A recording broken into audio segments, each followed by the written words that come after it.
Baik, assalamualaikum warahmatullahi wabarakatuh. Sebelum kita mulai pembelajaran pada siang hari ini, alangkah baiknya kita berdoa terlebih dahulu dengan membaca umul kitab Al-Fatihah.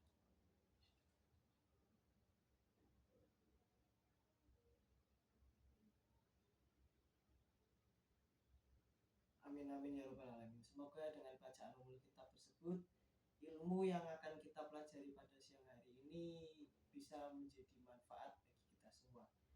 Baik teman-teman, gimana ini kabarnya semua? Baik, alhamdulillah baik semua. Coba ini sebelum memulai Bapak absen dulu ya. Coba Bapak absen dulu nih. Aji. Oh ya, di situ Aji. Budi. Oh, Budi ada. Sinta ada. Tono mana Tono? Oh, masih sakit. Oh. Ya nanti mungkin kalau masih sakit terus harusnya kita jenguk ya teman-teman. Oke baik teman-teman. Sebelum memulai pembelajaran, Bapak tahu kalian pasti pada ngantuk ya. Bapak juga tidak menyalahkan kalian karena ini juga jam pelajaran terakhir di siang hari ini. Pasti kalian sudah merasa capek, sudah merasa ngantuk, tapi Bapak punya satu quotes menarik dari Imam Syafi'i, yaitu jika kamu tidak sanggup menahan lelahnya belajar, maka kamu harus sanggup menahan pedihnya kebodohan. Nah makanya ya walaupun ini jam pelajaran terakhir di siang hari ini, kita usahakanlah untuk tetap fokus dan tidak mengantuk. Baik, kemarin kita kan sempat membahas soal dinasti Abbasiyah. Nah, sebelum masuk ke pembelajaran hari ini, Bapak mau recalling your memories atau mengingat-ingatkan kalian kembali soal pelajaran yang kemarin. Coba ini Bapak kasih beberapa pertanyaan ini untuk Aji. Coba dinasti Abbasiyah itu berdirinya tahun berapa Ji? Benar, 750 Masehi. Coba untuk Sinta. Ibu kotanya di mana Sinta? Apa? Iya betul, awalnya Damaskus, betul. Tapi setelah itu diganti di Baghdad ya Sinta ya. Baghdad. Nah, jika di minggu kemarin kita sudah mempelajari soal berdirinya dinasti Abbasiyah dan masa-masa keemasan atau kejayaan dinasti Abbasiyah, maka di siang hari ini kita akan belajar soal faktor apa saja yang menjadi faktor kemunduran atau keruntuhan dari dinasti Abbasiyah. Nah, di dalam faktor-faktor ini Bapak akan menjelaskan terlebih dahulu tujuan pembelajaran pada siang hari ini, yaitu yang pertama ya agar kita lebih bisa memahami dan mengerti soal dinasti Abbasiyah ini. Lalu yang kedua ya kita bisa memahami kenapa dinasti sebesar dinasti Abbasiyah ini bisa runtuh, dan agar kita juga bisa mengambil pelajaran dari dinasti Abbasiyah tersebut. Nah, karena memang nanti banyak hal-hal yang bisa kita ambil pelajarannya. Oke, langsung saja di faktor kemunduran atau faktor keruntuhan. Di sini Bapak itu membagi menjadi dua faktor, yaitu yang pertama itu faktor internal, yang kedua faktor eksternal. Oke. Oh ya, sambil dicatat ya teman-teman apa yang Bapak tulis. Oke, dua faktor. faktor internal yang pertama yaitu karena dinasti Abbasiyah terlalu mengandalkan kekuatan militer orang-orang Turki yang nantinya kekuatan militer orang-orang Turki ini akan menjadi terlalu dominan di dinasti Abbasiyah, dan bahkan mereka jenderal-jenderal Turki ini tidak hanya menguasai di bidang-bidang militer tapi juga turut campur dalam politik, bahkan nantinya mendirikan fasal sendiri. Nah, dari orang-orang militer ini, militer orang-orang Turki ini nanti ujung-ujungnya mereka malah mendirikan negara fasal sendiri atau kesultanan sendiri di bawah dinasti Abbasiyah. Nah, kesultanan apa namanya? Bani Seljuk. Sama satunya itu Kesultanan Mamluk yang isinya orang-orang Turki, orang-orang Persia gitu. Nah, hal-hal ini mengakibatkan kekhalifahan Abbasiyah itu menjadi tidak punya power. Bahkan khalifah Abbasiyah itu cuma simbol saja, bahkan hanya mengatur di kota Baghdad saja. Jadi ini yang ketiga ya, khalifah hanya simbol.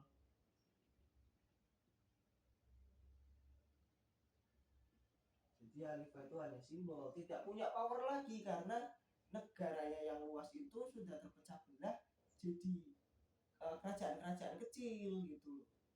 Jadi khalifahnya tidak punya power untuk mengatur kerajaan-kerajaan kecil tersebut gitu. Oke, lalu yang faktor keempat nih masih datang di internalnya sendiri, yaitu korupsi yang gila-gilaan.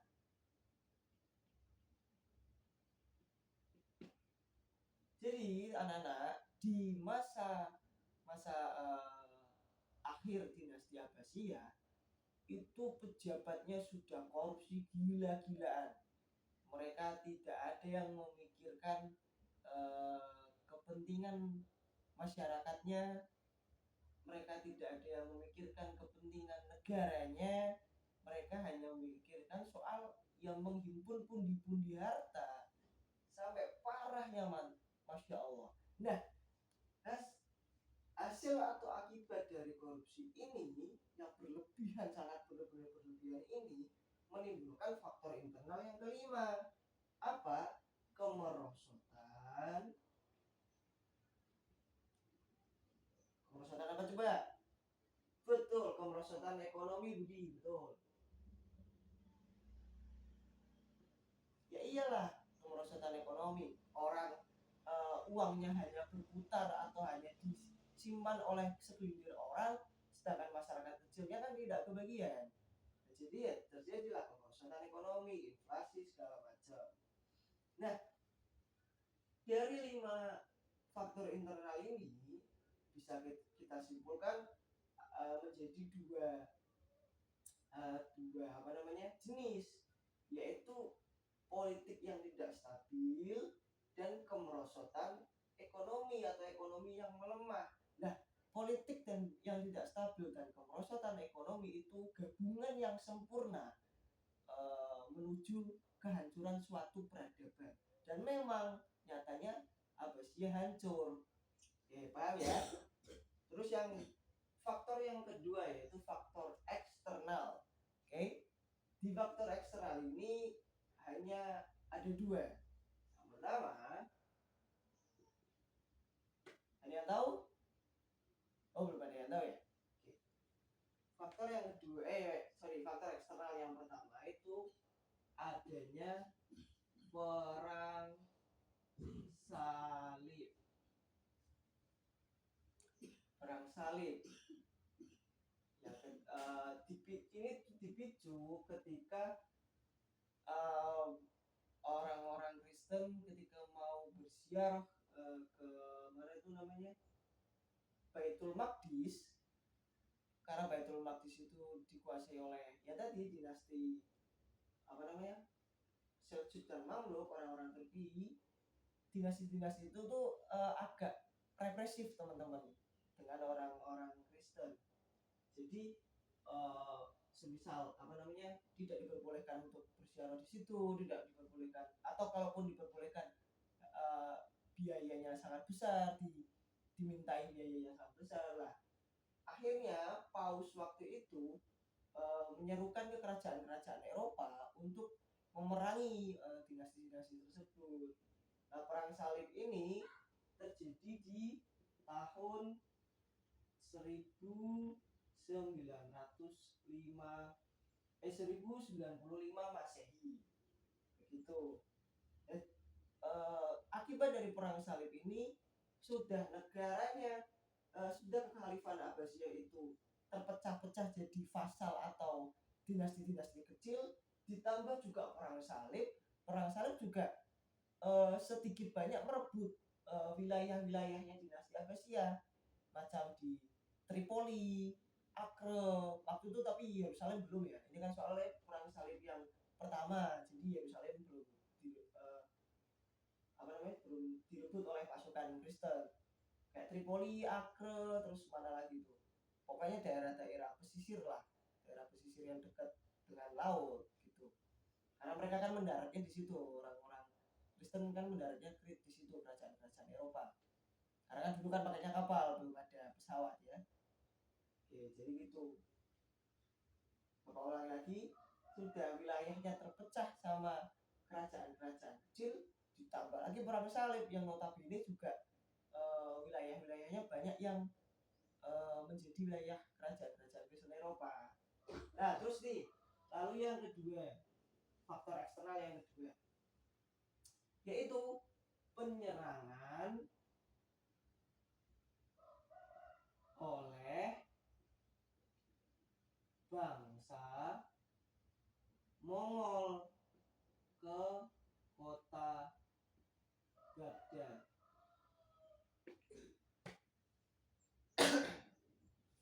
Orang-orang Mongol ini kan sering apa ya, banyaklah cerita-cerita soal orang-orang Mongol ini, bahwasanya memang penakluk yang hebat. Ya gimana nggak hebat, orang apa namanya kerajaan-kerajaan Eropa waktu itu tuh takut semua sama Mongol karena kekuatannya yang sangat besar. Orang-orang kekuatan orangnya yang sangat besar, lalu strategi militernya juga cerdik dan taktis. Orang-orang Mongol itu kan dari daratan Cina sana teman-teman, dan bisa datang ke Timur Tengah itu kan kalau zaman dulu ya perjalanan yang sangat amat jauh gitu loh. Dan mereka cuma pakai kuda lah. Rahasia dari mereka itu penunggang kuda kecil tapi cepat. Dan mereka kalau nunggangin kuda itu biasanya bawa dua teman-teman, satu orang itu bawa dua. Jadi yang satu digunakan berlari, misal di jarak beberapa kilometer gitu, kuda yang satu sudah kelelahan, ganti kuda yang kedua. Jadi dengan teknik seperti itu mereka bisa menempuh jarak yang sangat jauh perharinya gitu. Bayangin teman-teman, itu zaman belum ada mobil loh ya. Kalau mobil mah kita pacu terus-terusan, yang penting ada bensinnya kan, yang penting sampai kan gitu. Itu teman-teman. Nah, kondisi waktu itu kota Baghdad itu awalnya pemimpin perangnya namanya Hulagu Khan. Waktu itu Hulagu Khan itu sempat memberi ultimatum ke Khalifah terakhir Abbasiyah. Siapa namanya? Khalifah Al Mu'tasim.